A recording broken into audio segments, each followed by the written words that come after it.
tell my inner child I'm sorry for everything you had to go through. It started as a child. I wish that I was stronger in situations that I had to go through. I'm trying to press it now. Hey, you guys, it's your host, DaShontae, Talks with Two. We are in Chicago for the first edition in Chicago, episode 1. Today, I got a special guest, DeShontae. How you doing today? Hello, I'm good. How are you today? I'm doing good. I'm excited. Are you excited? I'm excited. I'm always excited to reach a different platform, a new city, and experience new people. So That's good. So, DeShontae, can you tell us a little bit about yourself? me, the jack of all trades. So I am a podcaster myself. I did What the Heal podcast with my two girlfriends, Izzy and Brittany. And then as of recently, I just ventured off onto my own and started Seductively Said podcast. So I like to label myself as like a podcaster, an entrepreneur. I'm a business girl too. I've done everything from desserts to sex to anything.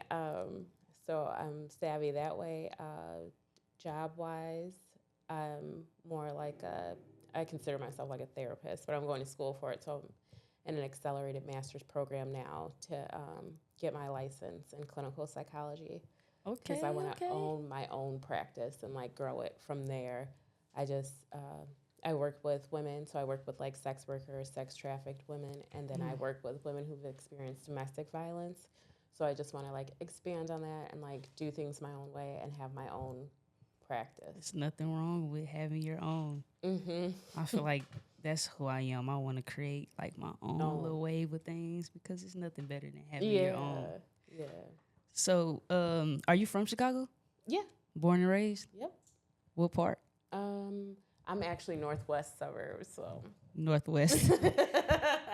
So the good and the bad. Yeah. So I'm more so like from the good side of Chicago. Bad in the sense of like violence way. So I didn't have to grow up with any of that. There was no shooting or gangs or anything I had to witness. I was born in Maywood, but I think that was just because that's where my mom was at the time. But otherwise, nope. Just I've always been next to Schaumburg. Okay. So can you tell us a little bit about growing up in Chicago? Because, you know, we based in Nashville, Tennessee, and we tend to hear a lot about Chicago, you know, but I think we only hear, you know, the bad parts. So can you tell our listeners that may be from other places, like what it's like really growing up in Chicago? I think Chicago is like a beautiful place. I think it gets a bad rep on the news. Yeah. I'm not really a news girl, so I know you guys probably came out here and was like, damn, am I going to get a shot? Like, off the plane. But no, it's really not like that. I feel like, I always say it's like the two areas, more like South Side and West Side, that are a little like rough and are gang related and gun violence, stuff like that. And even with that, I think that if they change the way that they treat people, that maybe the outcome would be different. Because like even in the stores in the suburbs, like our stuff's not locked up or chained up or whatever, but you go like somewhere out west or something like that, their deodorant's locked up. They're like you're right, your face changed. The simplest things that you think of are locked up. So it's like you're treating them like animals and criminals and putting this notation on them that they're like bad already, when give them a little space, a little freedom to be a normal human being, and they wouldn't be so rough. Right. So what was it like for, you know, you growing up, like your personal experiences growing up, like middle school, high school? I think I was a pretty popular kid. So I didn't have any like bad experiences. I loved growing up. I still kind of have like the same friends. I've had the same friends for like 20 years plus. So I grew up in Elk Grove, so it was a pretty close-knit community. So it was like we could walk to each other's houses after school, and like everybody's parents knew each other, and like we all just hung out, and it was more like family and community, and it was great. I don't have any complaints growing up. That's good. So I want to get right in. So I know you're a domestic violence survivor. Can you share your personal journey and how it has shaped your approach to mental health? How much time you got? For me, so I met my abuser in 2017. So, like a typical abuser, he was not like violent or anything up front. It was more like I got wine and dined every day. So we were like going out to lunch every day, going out to dinners, like nice dates, nice hotels, like the whole nine. So what was the next thing? I was more of like the girl, like I'm not gonna shack up with somebody or live with somebody if I'm not married or at least on the road to being. So when he brought up like, oh, you should like move in and all this and that, I'm like, okay, well, if I have a ring on my finger and some form of commitment, so like a true narcissist, that's what he did. Like gave me a ring and like act like he was so committed and everything was gonna be great.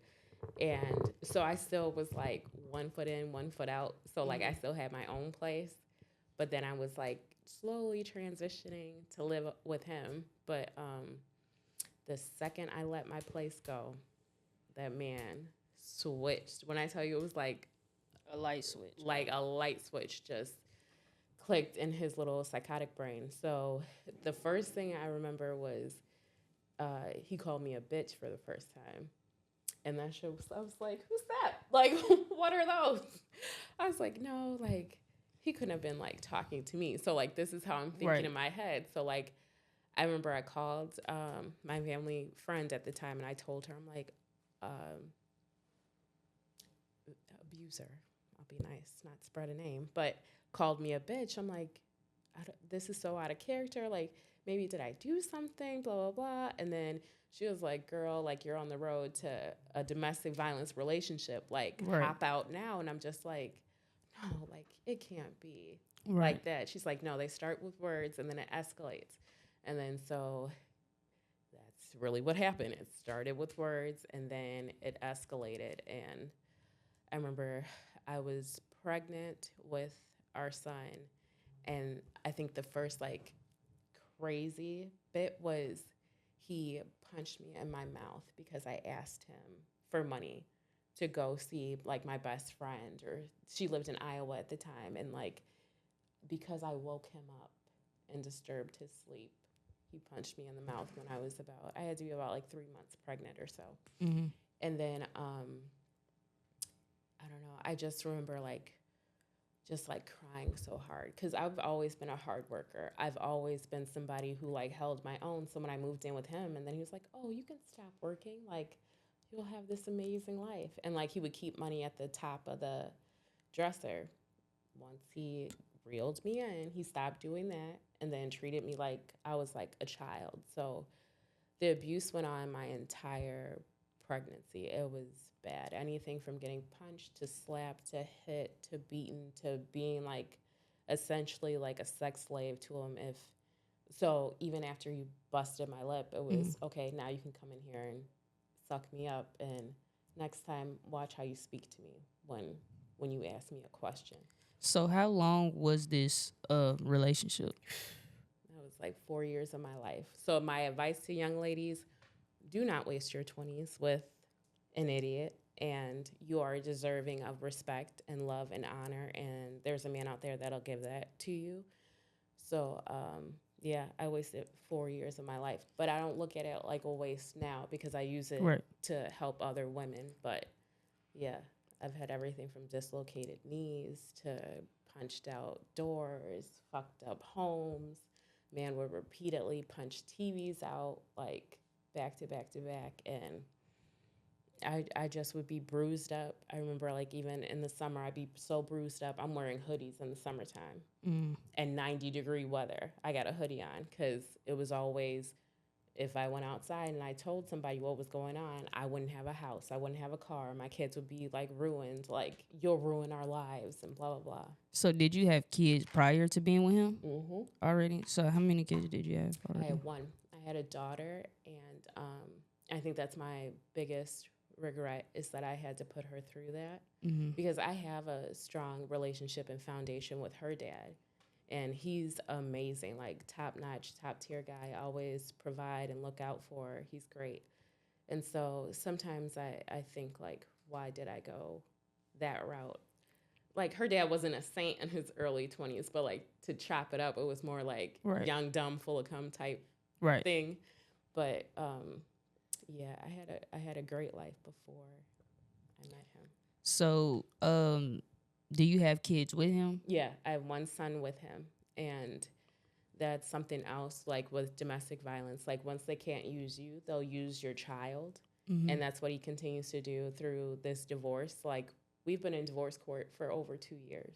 So y'all was together for 4 years, and then, so that mean y'all got a divorce 2 years after? We didn't even stay married a year before he had the first illegitimate child on me. So he had a child on. 3. Oh, so he had 3 other kids on you? Yeah. So the first one, I remember, like, we were like separated, but like we were separated and still like dealing with each other. So when we like got back together after our little stint of separation, it was like we had the conversation. Did you do anything with somebody else? Did you? And it was like, yeah, like, okay, whatever, move on.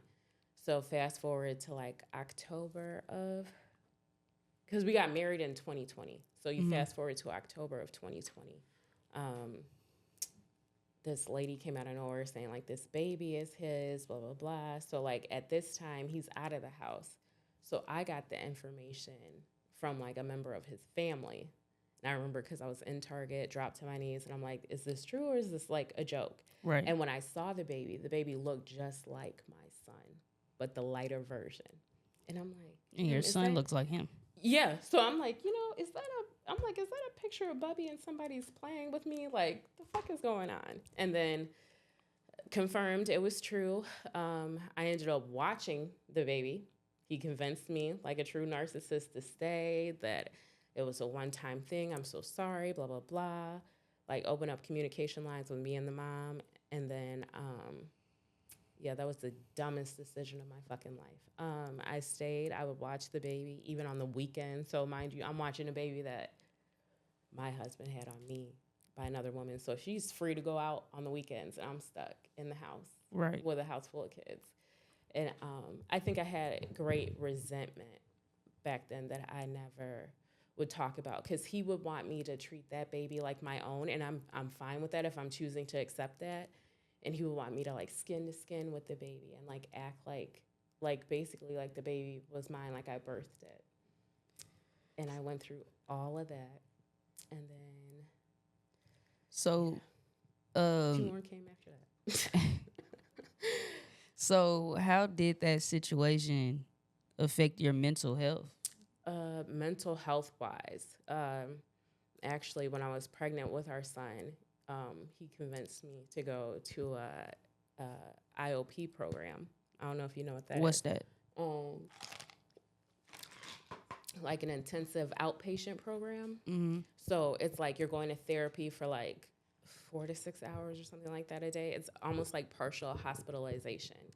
Because what I honestly believed happened is that he drugged me, and like I feel like I lost my mind. And I think on top of that, with the abuse and everything else, and I remember like one day I like just went to the hospital. I'm like, I think something's like wrong. And then he just coerced, like, yeah, sweetie, like, it's your mental health. It's something wrong with you, blah, blah, blah. Like, gaslighting, manipulative narcissist to the T. And then I ended up staying in that program, like, pretty much the whole stint of my pregnancy. He was my medical power of attorney. So this man was, like, feeding me all these psych meds and, like, doing all this shit to me. And I'm feeling, like, helpless. So mind you, the program has no idea I'm being abused.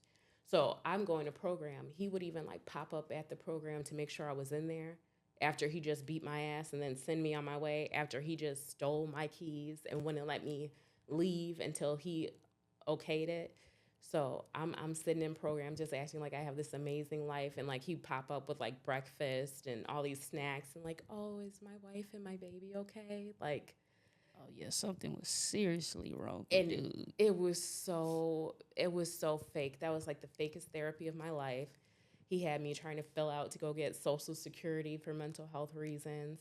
And mind you, at this time I was in like nursing school. So like I'm smart enough to know these things. So he had my mind under so much control that like I'm using my knowledge that I got from school to essentially try to get disability for a mental health issue I never had. Wow. And then I don't know, trigger warning for those of you with suicide issues, but like I ended up almost committing suicide because I think the level of abuse I was under was so bad that I had in my mind that not being alive would be better than being here. And so I remember like I think I was in like a state of psychosis because like my meds had changed. He's like doubling them up so I can sleep all day and be a zombie. And then I ended up like just taking a whole bunch of pills. But as soon as I did it, I felt regret, and I called 911, and I was able to at least open the door.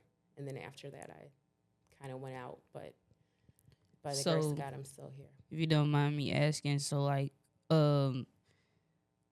what did you do like for the suicide attempt? Like how I were you took a trying bunch to? of pills. It was a bunch of prescription pills that were prescribed to me. I think like that whole day like was just horrible because before that I think it was around like Thanksgiving. It was a holiday of some sort, and then I had went out for him to go get pans for something he was making, and then he was just like, "This pan's too big. Like you're a fucking dumbass. Like you can't do shit right. Blah blah blah." Like just tearing me down as a human being, and just made me feel so low. And then so I'm getting dressed, thinking I'm like going, like we're all finna like go over to your mom's like a little family. And he was like, "No, you're a dumb bitch. You can sit here and you can sit by yourself and think about what you just did." And like he would do this thing to me where he would like turn the TVs off, turn the lights off, take all the remotes, and would just leave me in the house. Wow, he went to do what? Whatever he wanted to do. Wow.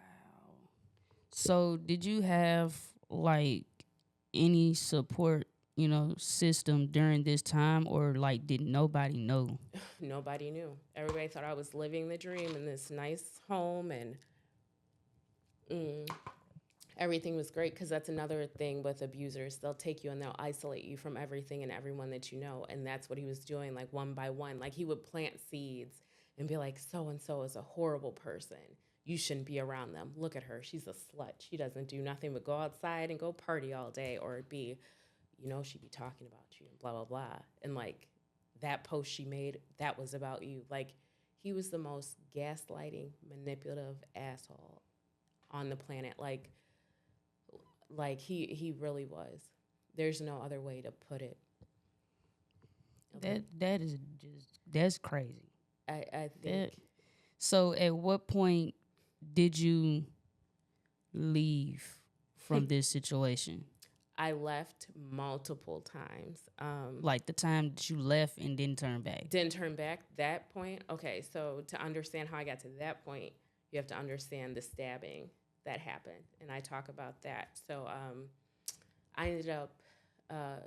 So we were in the process. We had just brought a building or whatever, and so we're like, it's the night we move in.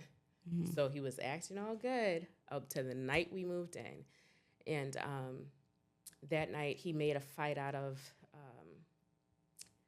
my daughter not being appreciative of him buying a building for her and blah, blah, blah, because she didn't have her dollhouse. So mind you, she's got to be like 3 or 4 at the time. So she's like, we go in the house and she's like, "Where's my dollhouse?" Like he had promised her a new dollhouse with the new house. And so she's a kid. She doesn't know anything better. So I'm just not thinking about it. I'm like, he'll get over his little petty shit in a minute. Let him simmer. Right. And then, so later on in the night, after we've like put the kids' beds together, done all this cute shit together, I had my niece, his other daughter, my daughter, and our son, and then got them all down. And then he proceeded to like fuck with me. And I'm like, here we go again. So he just started like taunting me, talking shit about my daughter's dad. And And I was like, you know what, I've had enough. Like, you want to call him? Like, say these things to him. Like, I don't know what the beef is. And then we're like going back and forth. And he ended up sexually assaulting me. And I think that was like my final straw. So when I stabbed him, it was more so like defense, like, get off of me. I wasn't trying to kill him or anything like that. But in true narcissistic abusive form, he sat there and like made the cuts deeper, squeezed the blood out, smeared it all over the unit. So this would make me look like I'm this monstrous murderer. Like, I just went in and just like on some Freddy Krueger type shit. But no, it was literally little baby wounds to like get him the fuck off of me. I have enough medical knowledge. I could have killed the man, but I didn't. But so I stabbed him. He ended up leaving. I'm thinking it's another one of his little games. He's going to leave. He begged me to apologize to him. And I was like, I'm not sorry. You just scraped the inside of me out like no other. And I'm left to pick up the pieces, and I'm still here with all these kids. I'm like, I just said, fuck you, and hung up on him and blocked him. So I'm thinking he's just going to go stay at his mom's or stay somewhere else and be back like his crazy ass always is. No. Next knock was a police knock. And so then I'm staring at 10 officers. 10? Yeah, it was at least like 10. Because the way he called it in, he made it so gruesome. When I looked back and looked over all the records, he made it so gruesome. He went into the hospital so dramatic. Like, she stabbed me. He was trying to get me charged as a felon. It got dropped to a misdemeanor. Yeah, so I had to go through that whole process. I sat in jail for a weekend. What about the sexual assault that he had did to you? Like, they didn't give a fuck. And so at that time, I had an order of protection keeping me from him. He had lured me back in, of course, and got me back under his little wing. And then he ended up getting charged with domestic battery while I was going through this case.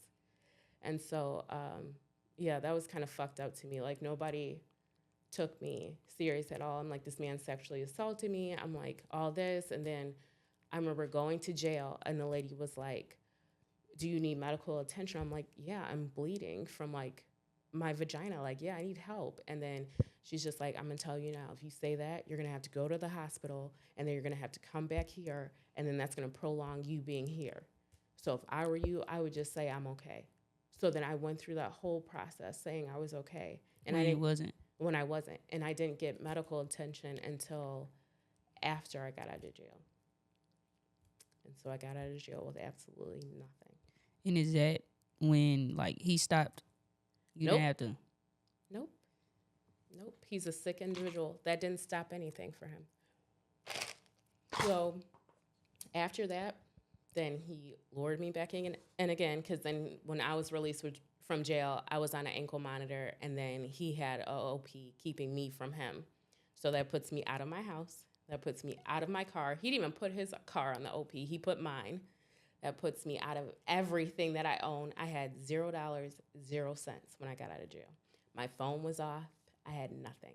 And that's why I think me and my daughter's dad have a close bond. He came and got me from jail, got me clothes, got me somewhere safe. So I thank him for that. But yeah, that bastard really flipped the script and made a horrible situation and used that situation to, like, plague my life for years. And how long has that been since now? I stabbed him in 2021. Mm-hmm. Cook County sucks ass because they mark it as like 2022. It wasn't 22. It was 21 because I remember the day. It was the last day in January. Last day in January. Or was it December? I don't even fucking know. But it rolled over to the next few days was 2022. But yeah, so I did that. Did my little weekend in jail. I took a plea deal. Mm-hmm. I have never been in any legal trouble before that, so I didn't know, like, what taking a plea was. I had an amazing job in healthcare management at the time, and I'm like, sure, like, no jail time, 6 months conditional discharge, which means I had to stay out of trouble for 6 months. So that was easy, but that cost me, like, my job and everything. So I don't know, it was just crazy.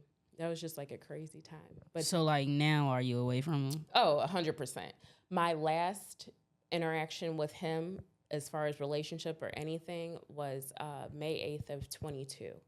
So I remember that because that was Mother's Day. He had lured me back over there. So mind you, I stabbed him. He's such a victim, is what he's portraying to the court. But I was living back in the house. I was back with him. He lured me back for sex, all of that. Like, it's so disgusting and messed up. He still kept the bed that like the stab marks that were in the bed. He kept the sheets, everything. It was like it was frozen in time. Like, he was basking in it. But May 8th, when I went over there, I remember like earlier in the morning, he got upset because I didn't want to eat tacos that he brought me back. And I was like, I don't want tacos. So he threw him off the balcony and in the yard. And he's like, you're a bitch. You're going to come back when you get off work and you're going to clean this up. And I'm like, no, like, it's Mother's Day. I'm going to come back. I'm going to get my son. I'm going to leave. So I went back. I didn't want to stay. He wanted to argue with me again. I didn't feel like it because I had my baby. He did something with the door, and it like bumped my son in the face, and he was trying to like plant it like it was me.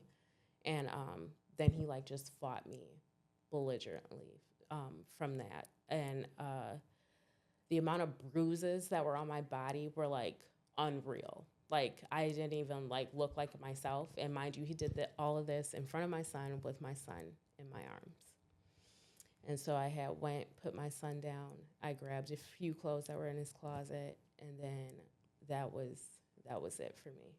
And I remember I called a friend that I value so much, and I told her, I was like, if I go back, stop talking to me. Because at that point, I feel like I valued her friendship more than I even valued myself. So I had to wager something, and that was a good enough wager.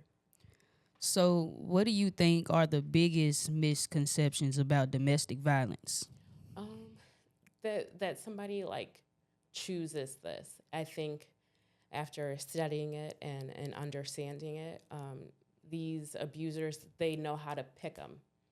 They pick empaths. They pick, even in my scenario, he was with a nurse before me that he abused so bad. And then it was me. I was in nursing school when he met me, and I'm an empath, and I do psych work. And the girl now, she's a psych nurse. Like, it's a trend for them. So I don't think that people who get into these situations choose them, but I think that you do have a choice and an obligation to yourself to get away from them. Right. And hopefully with your life. And I think, too, like, what an abuser looks like. So a lot of times the abuser is somebody who's well-loved in the community, or somebody who everybody's like, he's amazing, he would never do that. And that's not the case. So, but it's a profile to him.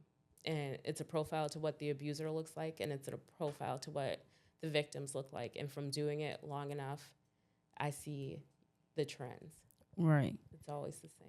So, what work do you do again? You said you worked with domestic violence survivors, and what else was that? Sex workers and sex trafficked women.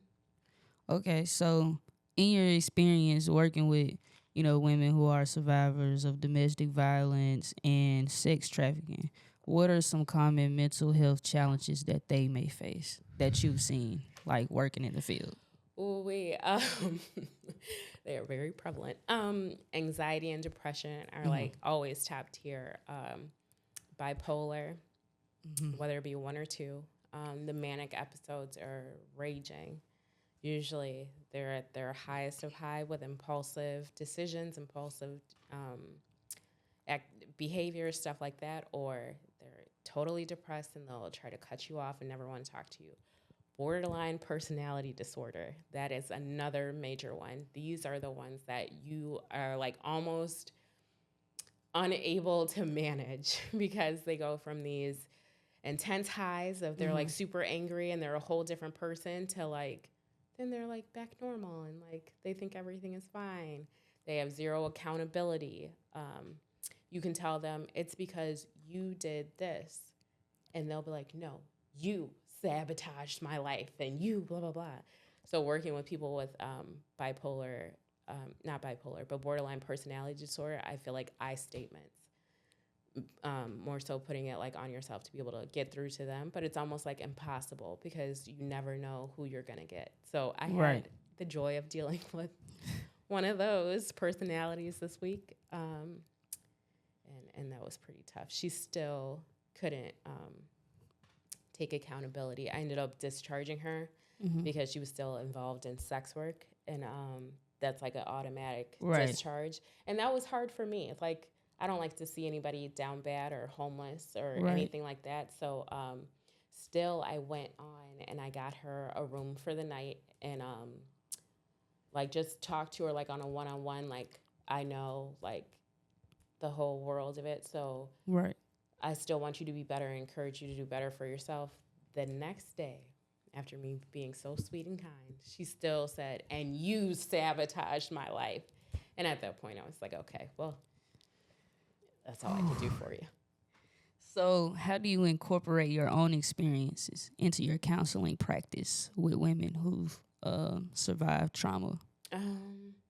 Just letting them know that I know where they're coming from and then giving them a safe space to speak freely and just loving on them. I always like encourage them and I always tell them like, you are valuable, you are precious, you are better than this. Like, life goes on. Like, I went on to have an amazing life after this. Like, but you have to do the work. And even for me, I had to do the work before I could get to this point with them. So I had to go to trauma therapy, and I'm still in trauma therapy. Right. So how is therapy for you? Oh, like, amazing. Going to talk to someone about what, you've been through. Oh, amazing. I love my therapist. She's like amazing. I go every Tuesday. I don't miss a beat. Like, I'm at the point where I can do EDMR, which is like the best type of therapy for people who've experienced trauma. It puts you back. It feels like hypnosis is what I like, the best way to describe it, but it's not. Right. It like takes you back to all your experiences and it helps you to like process them and put I might them need in that. It's so amazing and free. It's not for the weak. Like, this is some actual work. Like, because when you do it, it'll bring up other memories. So, like, you might have a memory that you thought you blocked off and you never could access, and, like, a smell could trigger it, or a tone in someone's voice can trigger it. So then you'll have to relive all that and then process all that. And then it's so crazy how the brain works, but it'll store it as a memory and not so much as a trauma piece that becomes a trigger for you. Ooh, I might want to try that. It's deep. But it took me 2 years to get to that point. So it took me 2 years. So it's a process. It's a process. You can't do EDMR overnight. I know someone who did, and it is not working out well for her at all. So you have a master's in psychology? No, I'm getting my master's. So you're working on a master's. Okay, so how does that influence your understanding of trauma and mental health, studying psychology? You want to know the truth? Yeah. I feel like the degree is what you have to get to open the practice. Right. But do I feel like, okay, I'll say there's a point to the degree for understanding the diagnosis and being able to diagnose people. Right. And all that IM-CANs and all the like billing and coding BS. But it has to be in you. You cannot degree your way to being in social work or in psychology. You have to be like really understanding of people and really like love people and want to see them do well and want to see them be better. Because I think my approach is different. I think I'm more so, I want to get away from psych meds and more to targeting the trauma in the individual so that they can process it and be able to move on and live a better life. So I don't feel like, I don't know, for what it's needed for, it's needed, but you don't need one. Like, even if I just today wanted to walk outside and start my own facility, I don't need a degree to do that. Right.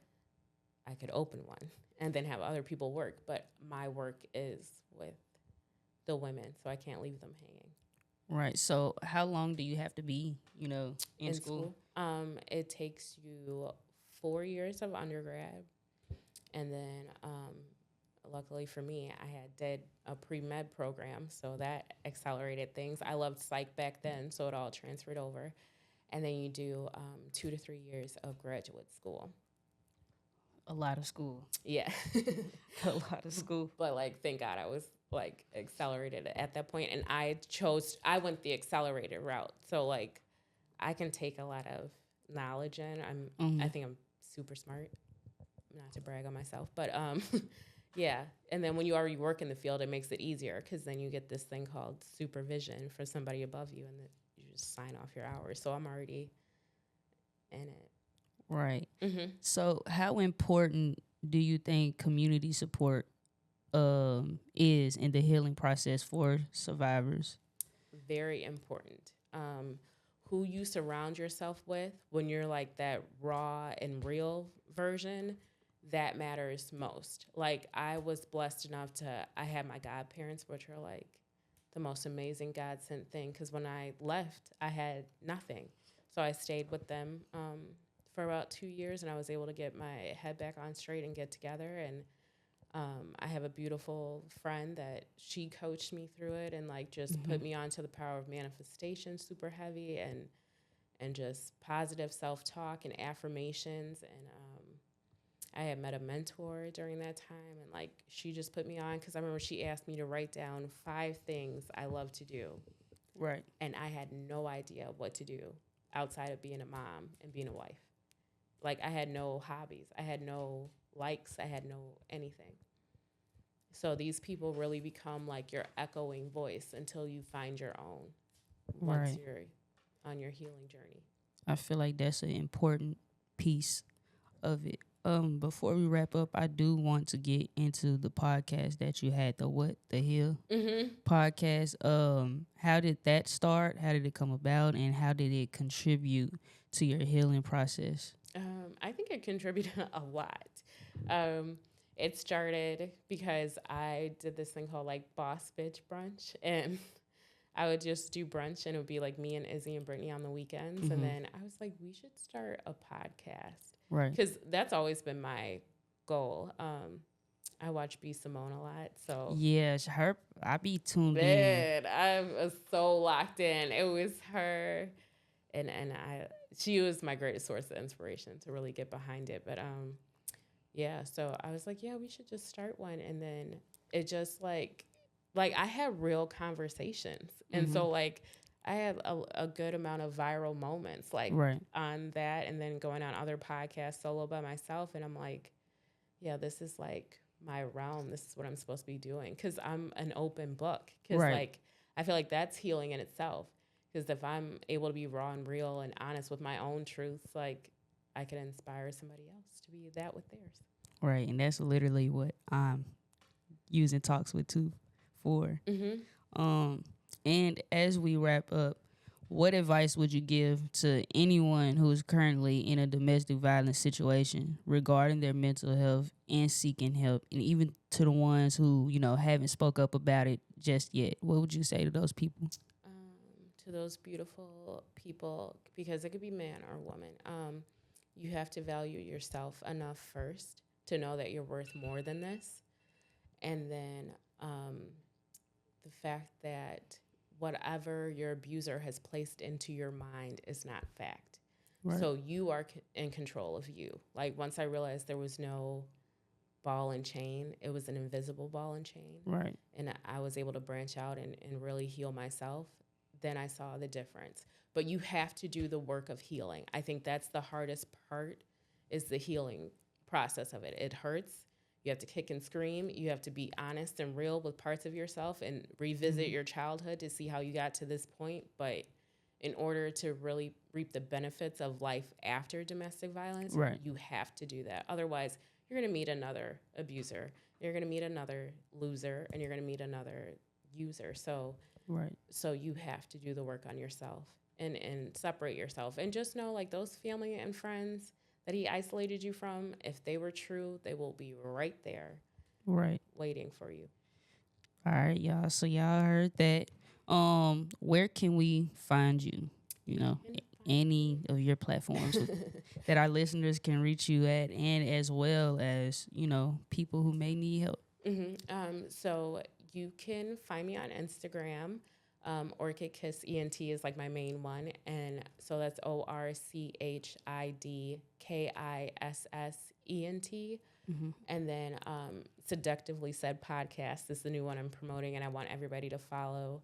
That's where I'll dive deeper into these type of topics. So that's Seductively Said Podcast. And that's on Instagram, TikTok, YouTube, all of that. So all my links are in my Instagram bio. Okay. So you'll find me one way or another. You'll find me on Threads. You'll find me somewhere. I'm on something all the time. All right. Well, you guys hear that? That'll be a wrap. I really appreciate you coming to tell your story and sit down with Talks with Two. And yeah, make sure y'all stay tuned for the first Chicago edition episode. We out. Tell my inner child I'm sorry for everything you had to go through. It started as a child. I wish that I was stronger in situations that I had to go through. I'm trying to press it now.